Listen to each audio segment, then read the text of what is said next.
लाडकी बहीण योजनेबाबत एक महत्त्वाचे अपडेट समोर आले आहे। KDCC बँकेने लाडकी बहीण योजनेच्या लाभार्थी महिलांसाठी कर्ज मर्यादा वाढवली आहे। आधी या योजनेत महिलांना जास्तीत जास्त 30,000 पर्यंत कर्ज मिळत होते, परंतु आता ही मर्यादा वाढवून 50,000 करण्यात आली आहे। KDCC म्हणजे Kolhapur district central cooperative bank, या बँकेमार्फतच हे कर्ज दिले जात आहे।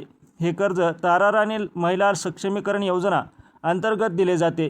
ज्या महिलांचे बँक खाते KDCC बँकेत आहे आणि ज्या लाडकी बहीण योजनेच्या लाभार्थी आहेत त्या महिलांना हे कर्ज मिळू शकते।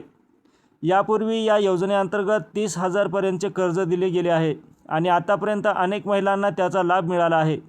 आता या रकमेची मर्यादा वाढवून 50,000 करण्यात आली आहे। या कर्जावर 10% व्याज आकारले जाते। एप्रिल 2025 पर्यंत या बँकेने 16,775 महिलांना कर्ज दिल्याची माहिती आहे।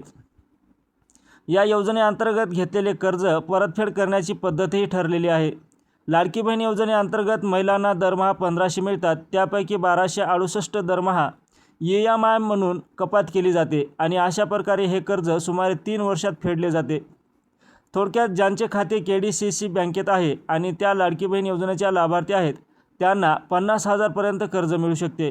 या योजनेमुळे महिलांना आर्थिक मदत मिळेल। लघु उद्योग, बचत गट किंवा छोट्या व्यवसायासाठी भांडवल उभारण्यास मदत होईल। जर या योजनेबद्दल अधिक माहिती हवी असेल किंवा काही शंका असतील तर बँकेत जाऊन माहिती घेऊ शकता किंवा प्रश्न विचारू शकता। धन्यवाद।